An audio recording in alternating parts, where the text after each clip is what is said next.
Hey there gardeners, Chris from Garden Setting here today, and I wanted to take you through planting a finger lime. Now, the reason I'm actually doing this particular video is because finger limes are real pricey if you're buying a full-size plant.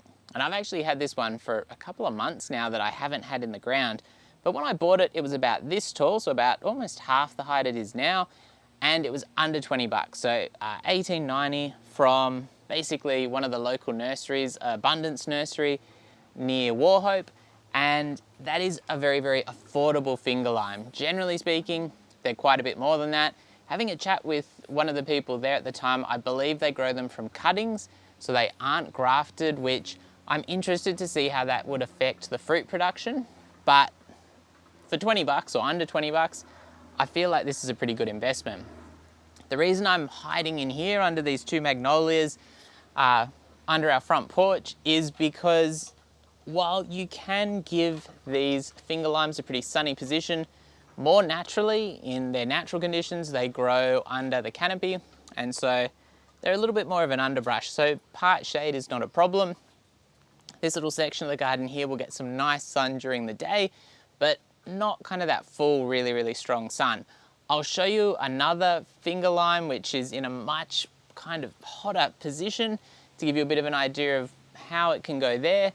But to be honest, the more of these that I've planted, the more I kind of feel like it's better to give them a little bit more of a protected position. And while I think it may have to compete with the magnolia roots here, this is kind of a little oasis that I've been putting a couple of different natives in. I've got a tiny little bush here beside me, which I think is some kind of native berry. Totally forgotten the name. And then I've got just over there some native thyme, which actually smells absolutely amazing. I haven't tried using it in food yet. It's just a little bush that's growing itself up. But I'm gonna put the finger lime smack bang in the middle. Instead of spending 75 bucks for an established one, I've spent under 20, so it's very, very affordable. If you're worried about whether it's gonna survive or not, obviously that might be kind of an aspect of it. You don't want to spend big money. But I will say I feel like they're pretty hardy. I've got the pickaxe in here and I've dug out a nice kind of hole for it. There is a lot of the magnolia roots just around here, which is something worth kind of thinking about. For me, I'm just going to give it a try. I'm going to see whether it can compete in this location. Being a citrus, I think they do have a bit more sensitivity to kind of competition for the roots. And taking this out of the pot, I am going to note this has enormous spikes. So those spikes down the bottom of the plant are almost an inch long, and when the plant is green, they are pretty deadly. If you chop branches off and then step on them or grab them later on, my oh my, they are absolutely deadly. So what I have actually done, what I've kept this plant in, is basically just a tub with a bit of water in it. It is fairly waterlogged, and it's been like that for a significant amount of time. Funnily enough, they love it.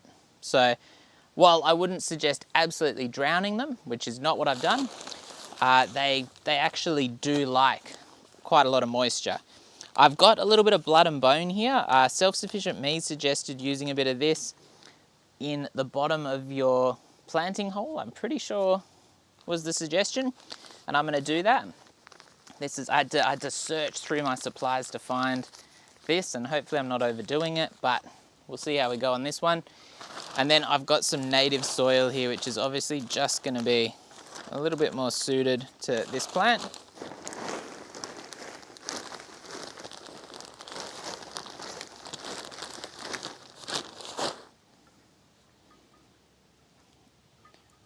I'm grabbing it where there aren't the huge spikes there.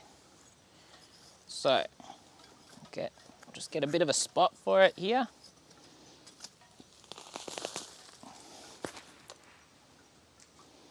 Get rid of some of these roots. Whoop, knocked it over there.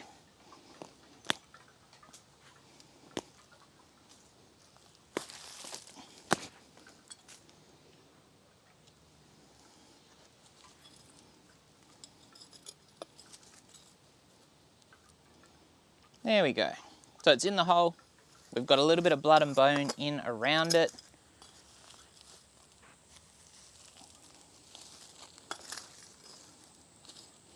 We've got a bit of our native soil there as well.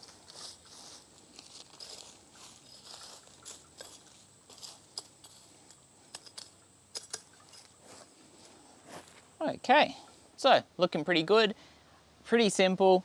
It does have a little stake in there, kind of holding it upright, but it shouldn't be too much of an issue here. I'm going to put a little bit more of this native soil around it. The one thing with the native soil, and I'm not going to run it up too high around the plant, is that I tend to find it dries out quite easily. So a job for the next day or two is I'll probably try and get a little bit of mulch around this to help suppress the weeds and also to hold the moisture in, because that's gone quite successfully over in my more two established finger limes, which are doing really, really well. So the 20 bucks, we've chucked this in the ground. It is going to be an experiment to see just how it goes, because I haven't tried putting the blood and the bone in the hole that I planted it in before. I'm going to chuck a little bit of native fertilizer and maybe a little bit of citrus fertilizer of the slow release variety around it here. It's a very protected spot. There is a bit of a worry, as I said, about those magnolia roots, but I think it's worth a try. Now, because they are a really interesting plant, there's something very iconically Australian and certainly something that I'd recommend you try. If you go to your local Bunnings, you will find these much, much larger. If you go to most of your local nurseries, you'll probably find them, and I'm of course talking in Australia, you'll probably find them as being available as well, but they normally sell the bigger ones, which are about the $75 mark, which is a hefty amount of money. But there are some advantages to going that route, which we'll go into when we go and have a look at the ones I've had planted for a couple of months now. Okay, so over here I have my much more established finger lime. As you can hopefully see, this is quite a sprawling bush. I did buy it as I mentioned, basically a $75 plant. It wasn't quite this big, but it would have been a good 60% of this size, and it had all of that kind of rangy kind of branch to it when I bought it. And I just picked this one up at a local Bunnings. Maybe it was $65. I think it was a little bit cheaper than some of the ones I'd seen for such a big plant, and I just figured I'd give it a go. And it has gone reasonably well here. I do think, having a look at the leaves, it could probably do with a little bit more water, which is something that I'm gonna have to start focusing on. We are heading into autumn or fall, so it's going to get a little bit wetter, which will probably suit this. We're going to have shorter days, so a little bit less direct sun. This is one of the sunniest spots on the property, so there is that to consider as well, but this has gone exceptionally well. The one thing I will say, and I do think this is a grafted plant, yeah, so grafted lime, finger lime, and this is meant to be a pink one. You can get, you know, pink, red, I think like yellow, green, and that's the fruit, the interior of the fruit. So there's some options there, but for me, I mainly picked it out because I liked the look of the plant. And obviously being a grafted plant, I do need to be a little bit careful and make sure we're not getting a lot of shoots from under the graft that can take over. But as it stands, this thing's really good. When I bought it, it was absolutely covered in flowers, which is a really good sign because those flowers should turn into finger limes. Did that happen? Not at all. And so one of the things about finger limes is they can take, I think it's like 7 or 10 years or something to fruit.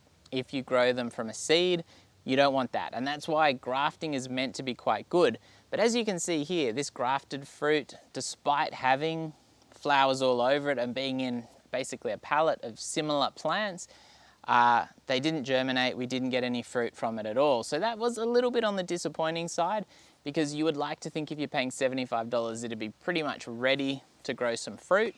However, that just wasn't the case on this one. So it's growing well. I have kind of neglected it. It's time for some fertilizer. It's time for some extra water and a little bit more focus.